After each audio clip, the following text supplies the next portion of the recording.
Today kind of officially begins our next major quest here in the Hunter Classic. We're after, of course, a 400 scoring non-typical mule deer, which is absurdly rare, but I like a challenge and I'm very much looking forward to a bunch of time spent here on Timbergold Trails, and that all officially starts now. Now you may be thinking, and rightly so, that you've seen some videos and live streams since that 400 Rosie hunting here on Timbergold Trails, and the live streams absolutely. As far as the video though, this one right here, that actually was recorded for prep for when we were traveling to Georgia, before we shot the 400 Rosie on stream. So this is our first video here on Timbergold, and to me at least that's where this all officially starts. So we've got a couple of bucks coming in. I'm hoping maybe it's a group of 5. It feels like they always pick that particular direction.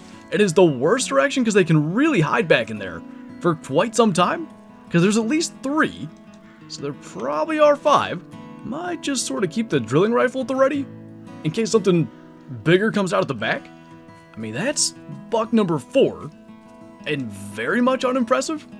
Probably we're just gonna have to go ahead and make a decision that we might as well really get the bow kill, because it's not gonna make much difference, because it's gonna spook everything anyway. I guess there's a tiny chance anything back there doesn't take off, but I'm gonna say that probably spooks, and we'll check for tracks. If there happens to be like a max weight one or whatever, we'll go ahead and follow it. But 2 bucks, literally laying side by side, hopefully a good start to this probably really long ride for a 400 scoring non-tip. So we got a 157, and this guy, which we lung liver stomach shot, kind of got lucky that we dropped him 150. And I guess that sort of officially gets us going here on this quest. I mean, I can't promise it, but I think that's the other buck. Now, there happens to be also over here a gray wolf walking through. I think just for the heck of it, we might as well go ahead and take that with the 9.3. For one, this thing sounds amazing, and I definitely want to do more than like shoot one animal with it at the very end of the hunt. So even though we're gonna spook stuff, that has one of the best reports in the entire game, and that is while we may be hunting for a non-typical mule deer, and even just getting a non-typical of any score. Most hunts, that's probably not going to happen. There's a lot of other stuff. The biggest Rocky Mountain elk in our trophy log is like 404 or something like that. A much better elk would be fantastic. Rare wolves, rare grizzlies, higher scoring ones for the skulls.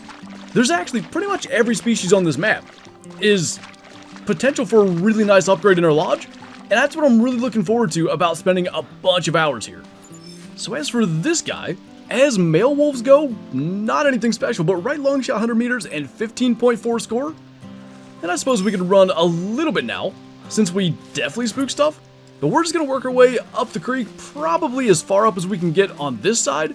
Once we start running out of calls, maybe when we're not seeing anything, we're going to jump down into this area. And there should be quite a few mule deer back when we fast travel. No way.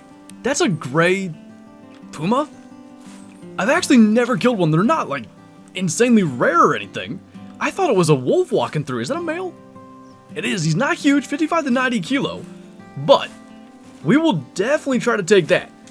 If he were to be like 15.7 or something, I could definitely consider taxing it. I doubt he will be, and I bet I didn't grab the e-collar today. I did not, so I really hope he walks out in the open. Probably could have hit him there, but didn't really think that through. Oh, and he is going to walk out to the river, so probably we're just gonna get a decent little spot here where we can get a solid rest. And assuming he's still heading out there, which he is, I think we just go ahead and try to take him out. They look pretty darn cool. Oh, surprised I didn't drop him. I would certainly imagine it hit him because he took off like a shot, but maybe we were a touch low. I actually don't know how far that was. When pumas were initially released, they were hunted really hard, and I would see grays posted all throughout the community. I don't think they're hunted a ton to begin with, but I feel like I don't see them posted that often, and as I said, we have never gotten one, so I sure hope that brings him down, because no collar, not going to be fun to try to get him if he's still going. Well, he's standing there completely fine. I can't even begin to understand why that missed, but I guess we'll try to scoot a little bit closer. And maybe since he's standing still, we'll be fine. According to that, he's only about 150 out, even though the 9.3 drops. At that range, it certainly shouldn't drop enough to completely miss him, and I don't think he was any further than that the first time. He might have been closer. Maybe we'll slow-mo that and try to take a look, but before we worry about that, let's worry about actually getting around through the ribcage. That certainly did what I thought was going to happen the first time, so don't quite understand that, but I would say we lucked out big time by just not having to track them for forever. I've tracked pumas, you know, completely blind, just trying to follow a big-looking track for 30, 40 minutes before. That was maybe like 3 minutes. He just happened to be in the wide open. So maybe not exactly how we expected it to go, but in the end, our first gray puma, about 80 kilo, hard shot, he is over 15 score. I can't justify taxing him, but we're definitely going to get a trophy photo, and wouldn't it start to rain right as we begin to line this up? I guess the one good thing is that means that we can take our time, because it probably is going to be raining for a bit. The only thing I wish, sometimes in the rain you can see the shadow and kind of know what direction the sun's going to be facing. That I did not pay attention to. Not too bad though, they look really cool. Glad to finally get one. Probably only our, I don't know, 40th puma harvest or something like that. We haven't killed very many, but that is pretty darn nice. So this has been a weird hunt. It's 8 a.m. I think we started at 6. We've traveled 4,000 meters. We're pretty much all the way at the northern end of this river. I do think it's about time to fast travel down to this tent that we circled, and hopefully there's some deer down there, because there was not much on the river like there usually is. Sometimes, that's not what we want to hear. As soon as you fast travel, there'll be like a group of bucks right at the tent. Not the case today. Well, if it was bucks we wanted, certainly found quite a few. I think 7 to be exact. We've got 5 here, counting, or maybe 6 here, counting that one coming out of the brush back there. There's a 7th right there, and then number 8 is over there coming in. I don't really want to shoot one yet, because if that's like a 6th one, then there's maybe more than just one group here. In all likelihood, it's another solo, but we're late into the hunt, and we haven't seen that many. I don't want to rule out there being another group. Not that anything is huge here anyway. Might as well give it a minute. I mean, half the deer on the map are here. There's does on that side, there's does sneaking in behind us. There was already one singular doe underneath the tree stand when all these bucks started coming in. I guess, like, probably sooner rather than later, maybe we can avoid spooking some deer and have less run other directions and spook future ones we might encounter from where we're going to go. I think this is about as good as we have. Tough to get that when you're trying to get it down like through the spine. Really got to concentrate so you don't end up just getting single lung and tracking them. So yeah, that's kind of where I wanted to go. So that's not ideal. We can probably cross. If we had a fast travel available, I would, because there's going to be so many deer now, and so many that won't say rediscovered trail, but effectively are because we've spotted them. I think the move's going to be probably just put some ground between us and them. What we might do, because I was going to just go down the river, let's instead sort of loop up through maybe these lakes, just to get away from those ones, because lots of deer, no decent ones. Well, that was fairly effective. Got another buck coming in, pretty much just got across the river here. He must have been just beyond where we could actually hear our initial calling, but obviously that's kind of a good thing, because otherwise he would have been just running off with the others, so at least we managed to drop him. Don't need to be spooking anything else, and I do think he's a solo, but like, they're everywhere. Oh, there's a doe there. I think she spooked.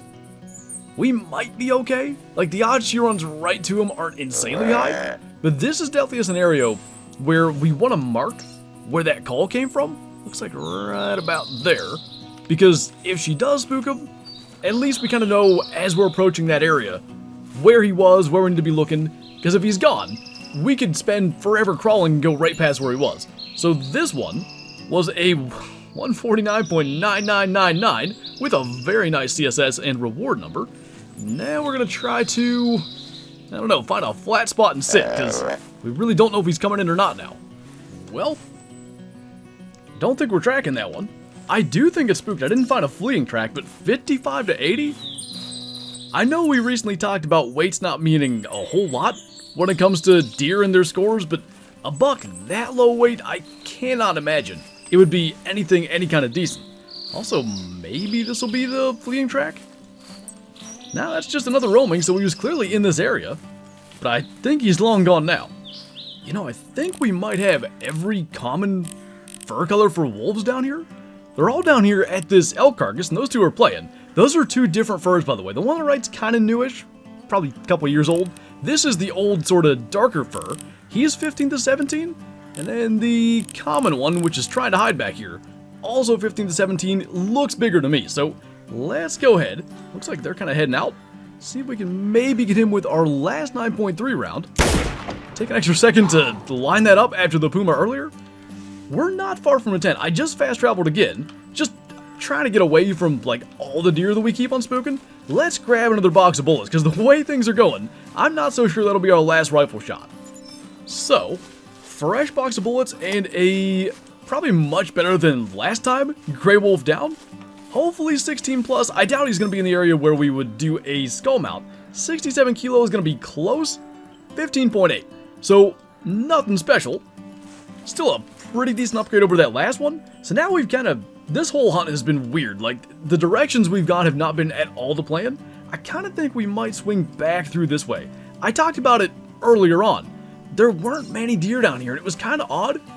I wouldn't be surprised if there was some other ones, maybe, you know, south of the river that we didn't encounter, or something that could be up here now. I think that's going to be the move. Now, this bridge has been part of several memorable moments here in the Hunter Classic. Recently, we killed our 323 non-tip standing just here at the end of it, and last week, while working on the Classics Day event, it added yet another one to the list. I cannot believe this. I'm literally here, trying to get a 150 plus mule deer for the Classics Day event. I think we may have a piebald that's going to meet that requirement, 130 to 160. And to me, it looks like he's got good enough forks that he should get there. So I've just got the 9.3, and I've got a bunch left of this event. Oh, that sticker might hurt. Probably shot a little bit low. Examining the rack a little bit too long to see if he's going to top the 150 mark. I kind of thought when I first saw him, still running through up there, he won't go too far from the 9.3 round, but my first thought was that he was like a 170. That sticker is going to cost him. He may still clear 150. That would be really cool to do that particular mission objective with a rare. So of course, he got just beyond the sunlight. Is he going to be big enough to overcome probably like a 4-inch sticker? He's not a 170 like I thought. He's a little bit smaller than that. Probably our biggest piebald though. And do we have the mission done? Piebald Mule buck 146, so he probably would have been. Still gonna definitely tax him and get a trophy photo, though I'm certainly not done here on Timbergold Trails. I don't know when this is gonna make it into a video, because I don't think it really fits in with the whitetail hunt we did. So the Classics Day event's probably long gone by the time you're watching this, but I would certainly say this is gonna end up being the best thing we'll kill during it. If we top this, I mean, good problem to have, I guess, when we're still out here trying to get it done and killing rares. So it's certainly not going to be the best trophy shot we've ever taken, but I'm going to go with it because I really do think trying to get this event done could be a matter of minutes, and that is why I love doing these events. So often you got to go on a bunch of different maps, and it does seem like just about every time we end up getting some kind of cool thing. A 146 Piebald Mule almost even did the objective we came here for, but that one sticker that kind of ended up with us delaying the shot and him run off over into that tough to get a decent photo area. Still though, pretty darn cool to add that to the lodge. So perhaps our shooting could be a little bit better, but a 140's piebald, it had been so long since we shot a rare mule deer buck. I'm very much looking forward to adding that to our main lodge. I want to say we might have like a 120's piebald. That'll be a pretty decent upgrade, and it's just one of those things on the long list here on Timbergold Trails that we have the potential to encounter on what I expect to be a very long quest to get that 400 knot tip. So I think our first big frame buck of the hunt, an hour and 51 minutes in, probably going to be like a 180s, but we haven't even had anything like that thus far. Very different than a lot of our hunts where we get like 6 or 7 of these. 191, so at least we eclipsed 190. Working backwards and already kind of working out. So he's nothing special, but we do have another buck coming in right here, literally where we went through at the beginning of the hunt. Getting a little bit better at not just letting these things run off with a single lung shot. Did that a lot in the last couple of streams, so I don't think we've tracked, well, other than the puma that we somehow missed, we haven't tracked anything today. As for this guy, though, managed to get lung liver stomach again like earlier, about 99 kilo, 136 score, and I think the plan's gonna be, we'll go ahead and swing back through here, and then we'll go all the way up and around and pretty much hunt our way back to the lodge, and then go and take a look at our piebald. You know, I've been wondering, it's really quiet, we're almost up to the lodge. Perhaps the reason we're not hearing anything is our elk are asleep. Almost never do I encounter sleeping Rocky Mountain elk, but go figure, 11 a.m., I guess it's about that time, and I guess we'll crack out the 9.3 once again, if for no other reason to hear that glorious report one last time, so I'm going to try to avoid the head.